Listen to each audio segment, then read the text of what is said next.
বাংলাদেশের হৃদয় হতে আজকে যে খবরটির দিকে আমরা চোখ রাখবো তা হচ্ছে বাংলাদেশের প্রাক্তন প্রধানমন্ত্রী শেখ হাসিনা দেশ ছেড়ে চলে যাওয়ার পরদিনও বাংলাদেশ কিন্তু অশান্ত হয়ে রয়েছে। বাংলাদেশে প্রাণহানির ঘটনা ঘটেছে। লালমনিরহাট, বরিশাল এবং নোয়াখালীতে বেশ কয়েকজন মানুষের মৃত্যু ঘটেছে। ভারতে হাসিনার অবস্থান আরো কয়েকদিন দীর্ঘায়িত হচ্ছে। এই কারণে দীর্ঘায়িত হচ্ছে যে হাসিনাকে ভারত সরকার কয়েকদিন সময় দিচ্ছেন তার মনস্থির করার জন্য। উল্লেখযোগ্য, গ্রেট ব্রিটেন ইতিমধ্যেই হাসিনাকে তাদের ওখানে রাজনৈতিক আশ্রয় দেওয়ার ব্যাপারে খানিকটা গড়িমসি করছে এবং তারা জানিয়েছে যে রাজনৈতিক আশ্রয় প্রদানের ব্যাপারে তাদের উৎসাহ রয়েছে, কিন্তু যেহেতু হাসিনা একটি দেশে গিয়ে আশ্রয় নিয়েছেন তাই তাকে সর্বপ্রথম সেই দেশে আবেদন জানাতে হবে। সেই দেশ যদি প্রত্যাখ্যান করে তাহলে গ্রেট ব্রিটেন সেই সম্পর্কে ভাববে বলে অনুমান করা হচ্ছে। শেখ হাসিনা আপাতত গাজিয়াবাদের একটি অতিথিশালায় রয়েছেন। সেখানে অতিথিশালায় থেকে তিনি ভবিষ্যতের সভা পরামর্শ করছেন তার কর্মোদ্যোগের। ইতিমধ্যেই হাসিনার পুত্র জয় জানিয়েছেন যে হাসিনা আর সক্রিয় রাজনীতিতে ফিরবেন না।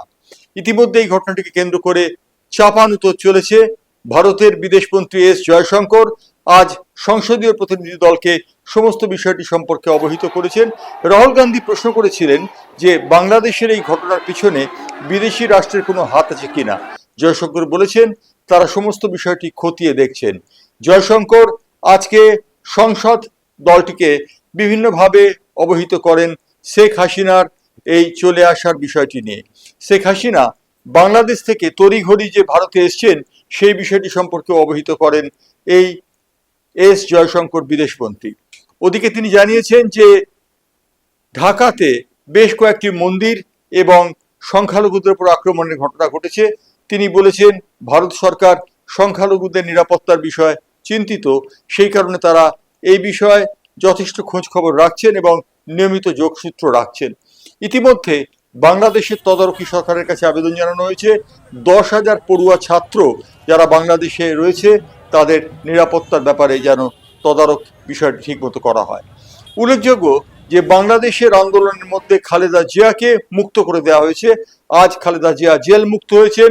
2018 সালে তিনি জেলবন্দী হয়েছিলেন। তদানীন্তন হাসিনা সরকারের উদ্যোগে সেই জেলবাসের মেয়াদ তার শেষ হয়েছে, কারণ আজকে সেনাপ্রধান তার মুক্তির পরোয়ানাতে সই করেছেন। রাষ্ট্রপতি তার মুক্তির পরোয়ানাতে সই করার পরই তিনি মুক্ত পৃথিবীর আশ্বাস নিতে পেরেছেন। উল্লেখযোগ্য যে খালেদা জিয়া হচ্ছেন শেখ হাসিনার প্রধান প্রতিদ্বন্দ্বী এবং বিএনপি অর্থাৎ বাংলাদেশ ন্যাশনাল পার্টির প্রধান। অন্যদিকে ভারত তাদের অবস্থান সম্পর্কে কিছুটা শঙ্কিত, কারণ জামাত উল ইসলাম তারা কিন্তু পাকিস্তানের সঙ্গে সম্পৃক্ত এবং পাকিস্তান এবং চীনের যে অগ্রগমন সে অগ্রগমন রোখার জন্যে ভারত যে হাসিনাকে খানিকটা মদত দেবে তা বলে দেবার অপেক্ষা রাখে না। হাসিনা অবশ্য সেই মদত কতটা পাবেন সেই নিয়ে সন্দেহের অবকাশ রয়েছে। তার কারণ হাসিনা এই মুহূর্তে যদি ভারত সরকার হাসিনাকে সমর্থন জানান তাহলে তারা যে নতুন রাষ্ট্র গঠিত হচ্ছে বাংলাদেশে তার সমর্থন হারাবে, সেটি কোনো অংশেই ভারত চাইবে না। সেই কারণে হাসিনাকে সমর্থন দেওয়ার ব্যাপারে মিশ্র প্রতিক্রিয়া রয়েছে ভারতীয় রাজনীতিতে। ইতিমধ্যে ভারতীয় রাজনীতিতে একটি শঙ্কার বাতাবরণ তৈরি হয়েছে। বিভিন্ন জায়গায় যে বর্ডার সেই বর্ডারে সেনা নেমেছে এবং বর্ডার সিকিউরিটি ফোর্সকে হাই অ্যালার্ট জারি করা হয়েছে। উল্লেখযোগ্য যে বাংলাদেশে লুটতরাজের ঘটনা কিন্তু মঙ্গলবারও অব্যাহত রয়েছে। মঙ্গলবার এই ঘটনার ফলে বেশ কয়েকজন প্রাণ হারিয়েছেন। পুলিশের মধ্যে একটি বিদ্রোহের ভাব দেখা যাচ্ছে, এমন ঘটনাও জানা গিয়েছে। অন্যদিকে বাংলাদেশের ফৌজ দায়িত্ব নিয়েছে মোহাম্মদ ইউনূসকে তদারকি সরকারের প্রধান হিসেবে। তারা ছাত্র দলের যে দাবি সেই দাবি মেনে নিয়ে মোহাম্মদ ইউনূস অর্থাৎ নোবেল লরিয়েটকে তারা প্রধান উপদেষ্টা করেছে। অতএব বোঝা যাচ্ছে যে বাংলাদেশ এই মুহূর্তে সেনা শাসনে থাকলেও তা অচিরেই তদারকি সরকারের হাতে যাবে।